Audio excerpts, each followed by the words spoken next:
Do most parents really love and care about their children like they say they do? If yes, how can 80 to 90% of them reconcile hitting their children? If they don't love their children, why would they all lie about something that is so common that it is practically the norm? Ah, good question, good question. Now, if your child is struck down with leukemia, there was a researcher who basically said, well, we're just going to keep combining treatments. Chemo, radiation, whatever, right? Till the point where the kids are almost dead, right? And he had huge amounts of problems with this. I think he was referred to disciplinary committees. But he was really just gung-ho on this for, I think some pretty clear scientific reasons. Anyway, so his approach worked in that leukemia rates are far better now than before. Recurrence is lower. And so he's basically plying these kids with the poisons. But he's doing it to save their lives, right? Mm-hmm. So I'm not talking about like the sadist parents or pedophile parents or like any of these kinds of characters. I'm just talking sort of the majority, right? So people are willing to put their children through unpleasant experiences in order to help them, right? Get your kids vaccinated. Ow, it hurts, but, beats the disease. And you make your kids learn how to read, even if they'd rather play video games. You make your kids do your homework. You make them make their bed. You make them eat their vegetables. You make them back off from the sugar. You do all of these things that are difficult and annoying to your children and cause them discomfort and unhappiness and make them burst into tears and this and that and the other, right? And you do it because you love them, because you want them to do well. Children don't want to brush their teeth. Is it responsible for a parent to say, well, just don't brush your teeth? In fact, parents who don't want to cause their children any discomfort are irresponsible parents. Right, according to this view. Does that make sense? Yes. Okay. So, that's sort of that we accept. And this is true for all of us. This is not particular to kids. I think very few people wake up and like, yay, dentistry. I can't wait. Taxes, got to do my taxes. We just do these things. We do the things that we have to do. So that's sort of the major agreement, that the major sort of ingredient in this is that causing unhappiness, causing suffering, is not incompatible with love. Quitting smoking is uncomfortable. Dieting is uncomfortable. Exercise at the beginning in particular is uncomfortable. But we recognize we do these things, right? So then the question is, how does it go to the extreme, where, as you say, 80 to 90% of parents are willing to hit their children? Well, you have to convince parents that children are born ill. They're born diseased. They're born corrupted. They're born with original sin. They're born with defiance, non-compliance, non-conformity, willful, selfish, mean, vicious, impulsive.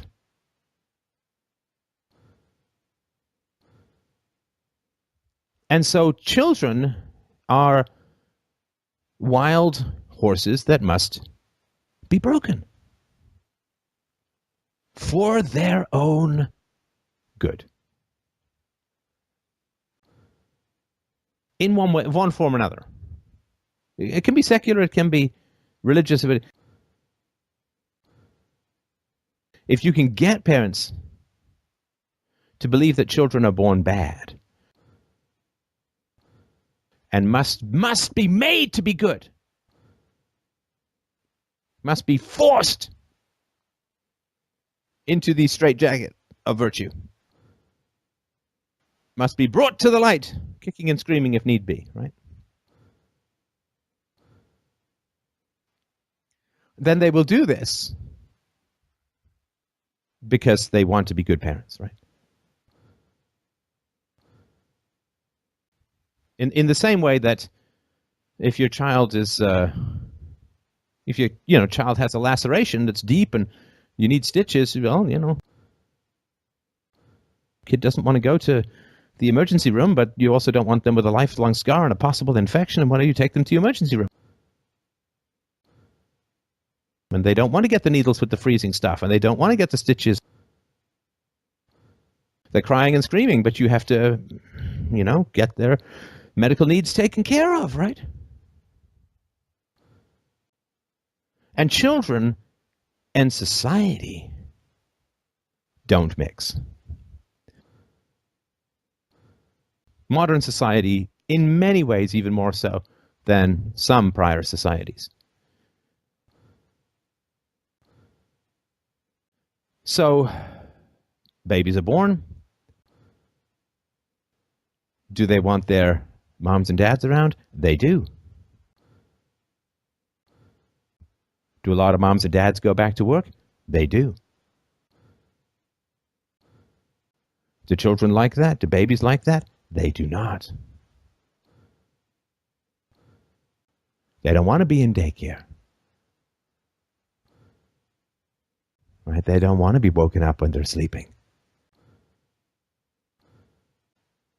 They don't want strangers and strange smells, and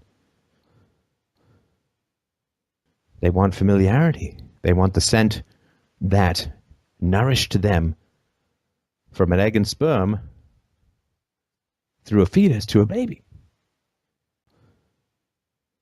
They want cuddling, warmth, and skin contact. They want eye contact. Same eyeballs, mind you. Don't give me any weird-ass, freaky, cyclops, different-looking people. They want familiar surroundings. They want gentleness, calm, peace, good humor, tickling, belly blows, songs. They want security, predictability, consistency, emotional availability. That's what the babies want, because that's what we're evolved as a species to provide to them. They don't want to be in daycare. It's cold, it's bright, don't know these people, it's turnover. Don't know these other kids lying in a crib, sitting around, not doing nothing. They don't want school. They don't want to sit in rows. They don't want to do homework. They don't want to study boring shit all the time. And at the time of their greatest physical abilities and their greatest desire to climb and explore, we sit them in rows. We sit them in rows for hour after hour. Oh, are you concentrating on something? That's bad. Let me interrupt it. Now it's time to go to music class. Now it's math class. Oh, science! Just when you were getting into the math thing. It's like trying to read a great book and having someone keep grabbing the book out of your hand, giving you another book. Can I just finish this? No! New book! And kids don't want to be raised by peers. Because peers can't raise children. Peers are children.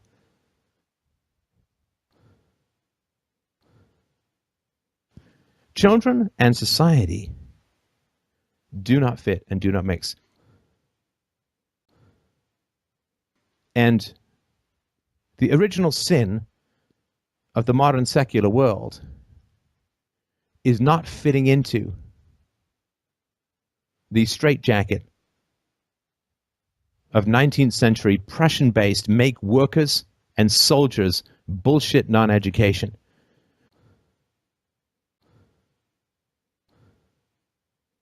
God, kids so much want to learn about things that are important,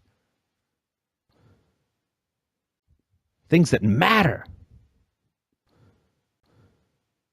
But of course, government schools can't teach you anything about values, because the moment you start talking about values and truth and philosophy, ethics, well, you get parents getting upset. What are you saying to my kid that taxation is theft? I work for the IRS. You calling me a thug? What do? If you're a letter carrier, a mail delivery person, and the package is too wide to fit into the slot? You squish it over, you fold it, you change its shape so it goddamn well fits. Children don't fit in society? Here, a nice forge and a big hammer. Now, get to work. Don't believe in God? Well, make him fit. Don't believe in the glories of war? Make them fit. Don't believe in the virtues of their government? Make them fit. Don't believe in the value of their school? Make them fit. Don't cripple them with the status of outsider, of questioner, of skeptic, of thinker. Whatever you do, keep them in the tribe. In the tribe is security. In the tribe is safety. You never know. So you get them all, and you hammer them, and you squish them, and you bend them, and you fold, staple, and mutilate them until they fit into the church, until they fit into the school, until they fit into the tax livestock pens known as countries, the human zoos, where you're only considered or laughably called free if you can exchange one cage for another. So, when parents have children, they sense very deep down this wide and wild and feral incompatibility between the rationality and curiosity of children and the brittle bamboo spikes of an entrapping and poisoned culture. And they see the innocence in their children's eyes and the basic animal openness of children. And it's terrifying. And in parents, it reawakens their own folding and stapling and mutilation to fit through the letterbox.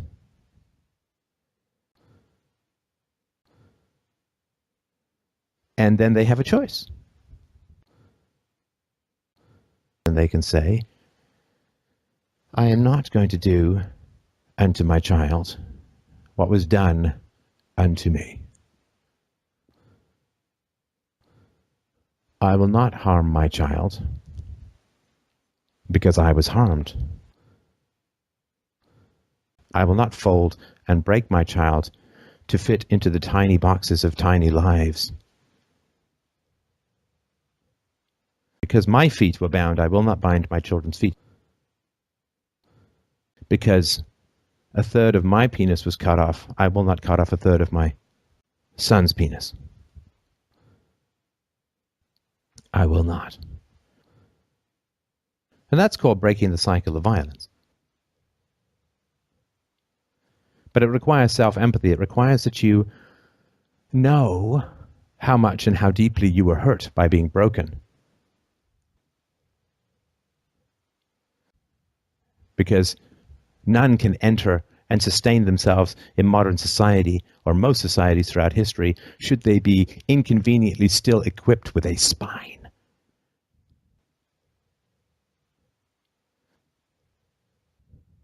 With clarity of thought, with concentration of purpose,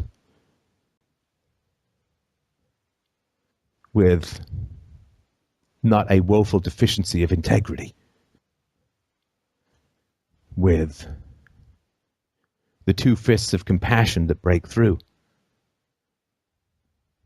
the ice walls of dead-minded prisons that are erected around us. When you know that you suffered for the sake of conformity, you then have the capacity to not inflict that suffering on others. If you know what hurt you, then you will refrain often from hurting others. If you remember how things hurt, you will not re-inflict that hurt on others. And some parents make the heroic, the courageous, the noble,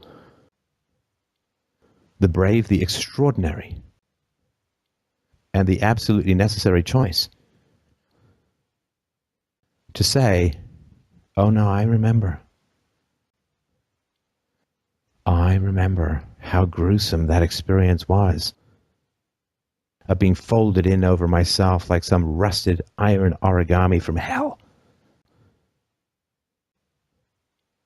I remember what it was like to be brutalized and terrified and beaten and scared and starved and confined, or just rejected and ignored. I remember that.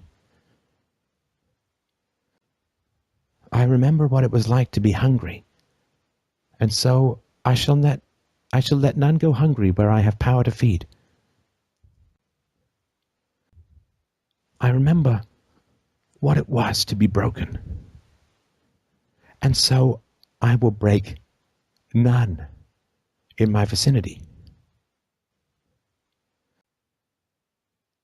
I remember what it was like to be bored, which is the terminal stage of the mutilation of innocence. So I will be engaged with whoever wishes to speak. I remember what it was like to be struck. So I will raise my hands only to cup people's faces and breathe whatever wisdom I can summon in their direction. I remember. But in the absence of that memory, reinfliction, I believe, becomes a virtual certainty. A lack of self-knowledge turns us into robots of historical reproduction, photocopying our early traumas and papering over the faces of those we raise. A lack of self-knowledge makes history the physics of the future. It makes determinism the inevitability of the next step. It turns us into rocks bouncing down a hill, when we should be dodging those rocks and pulling other people out of the way. No, we are the rocks.